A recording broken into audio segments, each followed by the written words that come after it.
আসসালামু আলাইকুম। প্রিয় শিক্ষার্থীবৃন্দ, আজকে একটি ব্যতিক্রমধর্মী ক্লাস নিয়ে আসছি, যেটা হচ্ছে রাইট ফর্ম অফ ভার্বস এর ময়নাতদন্ত। রাইট ফর্ম অফ ভার্বস তো আপনারা শিখেছেন, সেগুলা নবম দশম থেকে নিয়ে এইচএসসি, তারপর বিসিএস লেভেল, নানা জব লেভেল প্রতি ক্ষেত্রে কিন্তু এটা খুবই গুরুত্বপূর্ণ। এটা কোথায় আসলো, কেন আসলো, সেগুলা সহ ময়নাতদন্ত ব্যাখ্যা করব। শুধু এটা শুধু শিক্ষার্থীবৃন্দ বা পরীক্ষার্থীদের জন্য নয়, এটা টিচারদের জন্য শিখার জিনিস আছে এখানে, ঠিক আছে? এই জন্য আমি এই ভিডিওটা নিয়ে আসছি। আবার এটা বোঝানোর পরে এর মধ্যে অনেক কিছু থাকে। এরপরে যদি না বুঝেন, আমি লাইন বাই লাইন প্রয়োজনে একটা টপিকস এর উপরে, একটা লাইনের উপরে একটা ক্লাস নিয়ে একের জিরো থেকে হিরো অ্যাডভান্স লেভেলে আমি আপনাদের নিয়ে যাব, সব শিখিয়ে দেবো। আচ্ছা, তাহলে মনোযোগ দিয়ে দেখেন। এখন বলছি কি এখানে, এই যে কেন কুড, তারপরে এবং এটা এন্ড দিয়া তীর চিহ্ন দিয়ে এখানে লিখতে পারতাম না, লিখি নাই, কিন্তু এন্ড দিয়ে এখানে স্পেশাল করে লিখেছি যে এইটুকু, এইটুকুটা এই এই ধরনের মডেল ক্যান কুড, মে, মাইট, তারপর মাস্ট, এইসব ধরনের যে মডেল গুলো আছে, এই মডেল এবং ওই যে ডো, ডাজ, ডিড, এই ধরনের ভার্ব থাকলে যে বাক্যের মধ্যে যে কি ধরনের ফোর্স হয়, মানে কি ভার্বের কোন ধরনের ফর্মটা হয়, আর আবার এম, ইজ, আর ওয়াজ, আর এগুলা মূল ভার্ব হিসেবে বাক্যে থাকলে কি ধরনের বাক্যে আচরণ করে, সেইটার বিষয় নিয়ে আলোচনা করছি এইখানে, ঠিক আছে? তাহলে আপনার মনোযোগ সহকারে দেখেন, অনেক কিছু শিখে যাবেন, ঠিক আছে? তাহলে এখানে হলো এলেনে I can not but go there. আচ্ছা, I can't but go there, এখানে বাট কিন্তু প্রেপোজিশন হিসেবে বসেছে। কেন, কেন যদি বসে, এগুলো কিন্তু ফোর্সফুল ভার্ব সবগুলা, এগুলা বাক্যে এগুলা তো মডেল অক্সিলারি হিসেবে বসে, কেন কুড, এগুলা আমার এগুলা, ঠিক আছে? আর ডোট ইজ দ্যাট যেভাবেই বসুক, মেন ভার্ব হিসেবে বা অক্সিলারি যেভাবেই বসুক, এগুলা থাকলে ভার্বের পরে যে বা এগুলোর পরে যদি প্রেপোজিশন থাকে, প্রেপোজিশনের পরে কি হয়, মূল ভার্বের বেস ফর্মের সাথে কি হয়, আইএনজি যুক্ত হয়। কিন্তু আইএনজি যুক্ত হবে না তারা যে অবস্থায় আছে, কেন যে অবস্থা থাকে, ওটার পরে যে প্রিপোজিশন যুক্ত যে ভার্ব থাকে, এটারে ওই ইনফিনিটিভ আকারে রাখে। এখানে তো দেয়ার ইনফিনিটিভ, কিন্তু ইনফিনিটিভ হিসাবে রাখলে এখানে টুটাকে সরিয়ে দেয়। এই কেন, কুড, ডো, ডাজ, ডিড এর এত পাওয়ার, ঠিক আছে? এটাকে ফোর্সফুল ভার্ব বলা হয়, ঠিক আছে?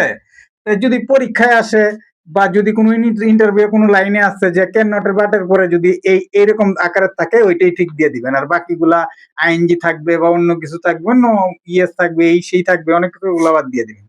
তাহলে এগুলা, আর যারা এসএসসি লেভেল বা ওই লেভেল থেকে যে সব লেভেলে থাকে, এসসি লেভেল তো থাকে যে এখানে কি মূল ভার্বের কোন ফর্মটা বসাইতে হবে, এরকম সরাসরি এই বেস ফর্মটা বসাই দিতে হবে। এখানে টু টু সহ বসাইলে হবে না, যদিও এখানে বেয়ার ইনফিনিটিভ, মানে খালি বেয়ার, মানে টু ছাড়া বলবে। তাহলে এখানে প্রিপোজিশন হওয়া, প্রিপোজিশনের পরে আমরা জানি যে কোন প্রিপোজিশনের পরে ভার্বের পরে আইনি যুক্ত হয় করতে হয়, কিন্তু এখানে বাট প্রিপোজিশন হিসাবে যুক্ত হয়েছে, এখানে কিন্তু কনজাংশন হিসাবে যুক্ত হয় নাই, এখানে যুক্ত করে নাই, বাট দিয়ে কোনো কিছু যুক্ত করে নাই, ঠিক আছে? আই ক্যানট বাট, আমি পারি না, এখানে আই ক্যানট বাট গো দেয়ার, আমি সেখানে না গিয়ে পারি না, ঠিক আছে? তাহলে এখানে বাট কোনো কিছুকে যুক্ত করে নাই, এখানে কনজাংশন নাই, এখানে কি প্রেপোজিশন, এর জন্য বাট যুক্ত হয়েছে। এরপরে আবার কি গোটার বেস ফর্ম রয়ে গেছে। আশা করি বুঝতে পারছেন এই বাক্যটা। আচ্ছা, ঠিক আছে।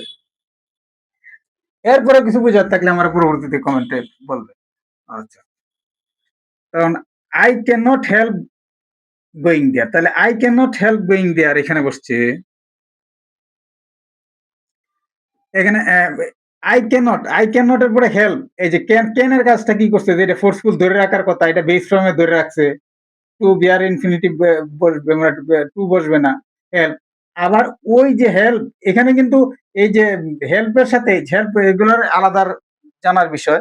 এই ওটা অন্য ক্লাসে, যে এই যে কতগুলো ভার্ব থাকলে কোনগুলোর পরে আইএনজি যুক্ত হয়, কেন যুক্ত হয়, যেমন হেল্পের সাথে আইএনজি যুক্ত, এই ক্যান এটাকে তাকে বাধ্য করছে, ধরে রাখছে হেল্পটাকে। এখানে হেল্প কিন্তু ওর তো সাহায্য করা না, হেল্প করতে হলো অ্যাভয়েড করা বা এড়িয়ে চলা, এই অর্থে। মানে আমি কি সেখানে যাওয়াটাকে এড়িয়ে চলতে পারি না, মানে আমি সেখানে না গিয়া পারি না, এই কথাটার এটার অর্থ হলো এটা। আর এখানে অ্যাভয়েড সোজা কথা, এই অর্থ ব্যবহৃত হয়েছে, এড়িয়ে চলা অর্থে হেল্প। তাহলে গোয়িং দেয়ার। আচ্ছা, তাহলে এখানে এটাকে কন্ট্রোল করলো, আবার এটাকে এটা চেইন অফ কমান্ড বলা হয়, ঠিক আছে। এটা কন্ট্রোল করছে, আর এটা বারবার পর এটা বসছে। আচ্ছা, তাহলে এখানে কিন্তু আচ্ছা, তাহলে এখানে আবার দেখি I did nothing but study. এখানে ক্যান তো ব্যবহার করছি, এখানে কুড ব্যবহার করলেও চলতো, যাই ব্যবহার করলেও চলতো, একই কথা। আচ্ছা, I did nothing but study, তাহলে আই ডিড নাথিং, আমি কি ডিড, এই যে ডো ডাজ ডিড, এগুলো হচ্ছে নাথিং বাট স্টাডি, আইএনজি যুক্ত হবে না, এটা বাট প্রিপোজিশন আছে, তারপরে আইএনজি যুক্ত হবে না।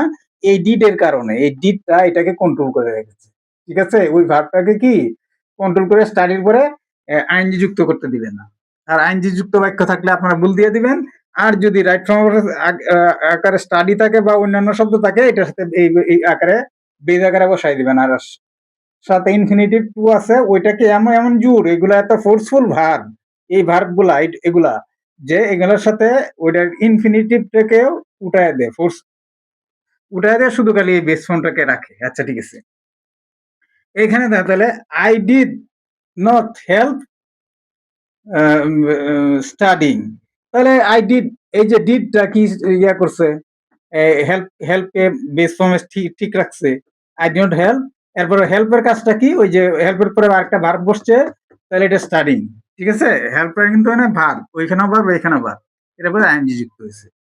আচ্ছা, তারপর দেখেন Rohi Rohin is good at everything except swimming.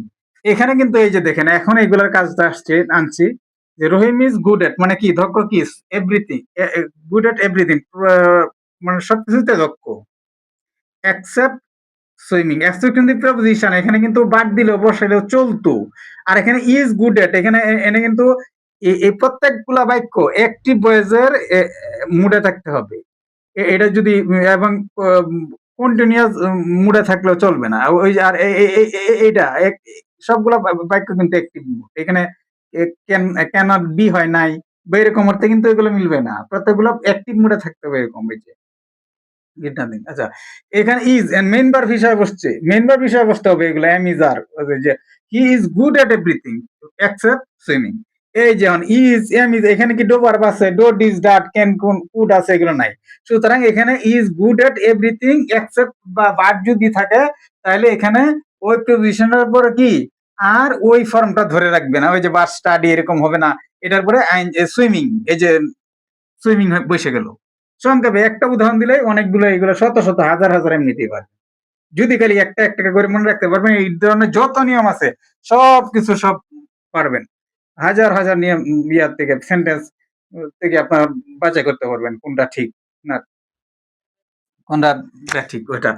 আচ্ছা, এখন দেখেন ওইটা গেল, I avoid everything except studying, তাহলে এক্সেপ্ট এখানে বাট ব্যবহার করলে চলতো, এক্সেপ্ট বাট, এর প্রিপোজিশন দুইটি প্রিপোজিশন হিসেবে ব্যবহৃত, কিন্তু আই অ্যাভয়েড এভরিথিং, এই যে এখানে ডো ডাজ ডি টেন কুড মাইট, তারপরে মাস্ট, এগুলো কোনো কিছু বসে না, মডেল গুলো বসে নাই, আর এই ধরনের ভার্ব নাই ডোরে, তাই I avoid everything, I avoid everything, আমি সবকিছু কি বর্জন করছিলাম, অ্যাকসেপ্ট স্টাডিং, মানে কি অধ্যয়ন ছাড়া বা পড়াশোনা ছাড়া কি আমি সবকিছু কি বর্জন করেছিলাম। এই যে অ্যাকসেপ্টের পরে মূল আইনজি যুক্ত হয়েছে, এখানে কি এইগুলো নাই, এইগুলো না থাকা, এইগুলো না থাকার মানে হলো আর এইগুলো থাকলো, আর অন্য কোনো ভার্ব থাকলো, মানে কি এটার পরে যদি প্রিপোজিশন থাকলে ওইটার পরে আইনজি যুক্ত হয়ে গেল।